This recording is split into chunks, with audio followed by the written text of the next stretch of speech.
Mike, let's talk some baseball. World Series kicks off here. They've had a few days to rest. Red Sox and St. Louis Cardinals, two of the traditional powers of baseball. And you know what? You look back, you forget about it. They've been really powerful the last 10 years. Red Sox, three appearances since 2004.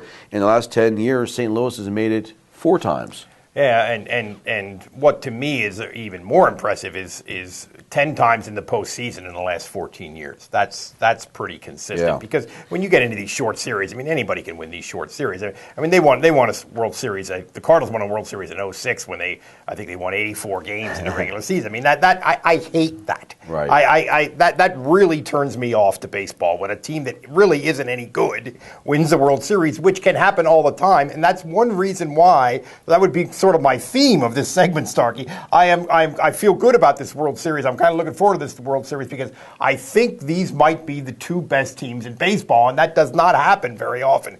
2 absolutely legitimate teams in the World Series. They are. Detroit was one that's had several good years in a row. Everybody thought it's a disappointing year because they're not back there But again. Detroit was a really bad defensive team, really bad fielding team, and a really shaky bullpen. I think both of these teams have fewer weaknesses and the weaknesses aren't as weak. Here's what I'm excited about with these two is how they built their teams. St. Louis built through the system, has done that for years and years, so teams can look at that and should be using it as a model. Great job of finding pitchers. They really do. Yeah, they really do. It's like, why can't scouts, and that's I read this one article of the scouts saying, well, we wish we could figure out what they're doing. Yeah. The Red Sox were horrible last year. Bobby Valentine was a debacle. The year before was the whole fried chicken incident, you know. They had 2 bad years in a row, and they righted the ship by a couple trades, smart free agent moves, not the big marquee names, but guys that are what they call the dirt balls, the guys who get down and get dirty, guys that don't shave. You're seeing that a lot out there, these guys.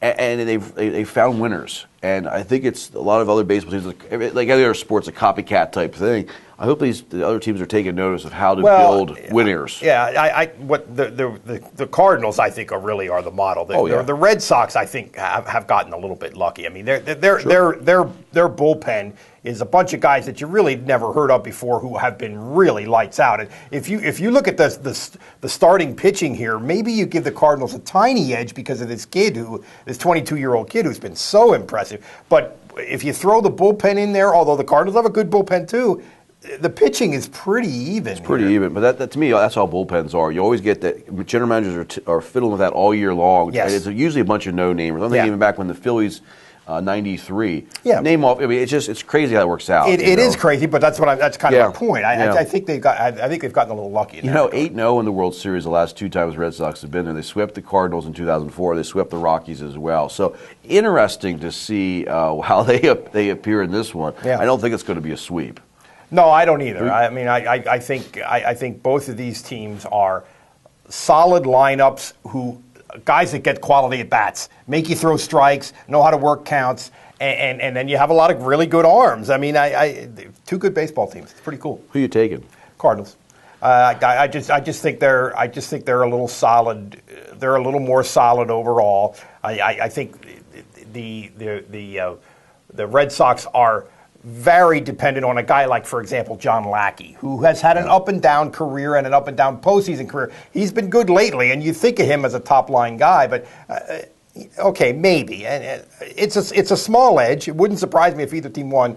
I like the Cardinals a little bit. I could try to contradict you and say the Red Sox, but I can't. I can only name off about 4 St. Louis Cardinals in the starting lineup. That's why they're so good. They take a lot of pitches. They're very disciplined at the plate, and there's a scrappy bunch of guys that just sort of annoy me, and that's why they win. This Carpenter, the second baseman, who is the leadoff hitter, who is a guy who it's just fun to watch him hit because this is just a baseball player. This is a guy who just really gets how to play baseball, and there's a lot of guys on that like that on both teams. And again, I think it's I kind of, even though I'm a fan of neither of these teams, I'm happy that they're there, and I think it's going to be a good World Series.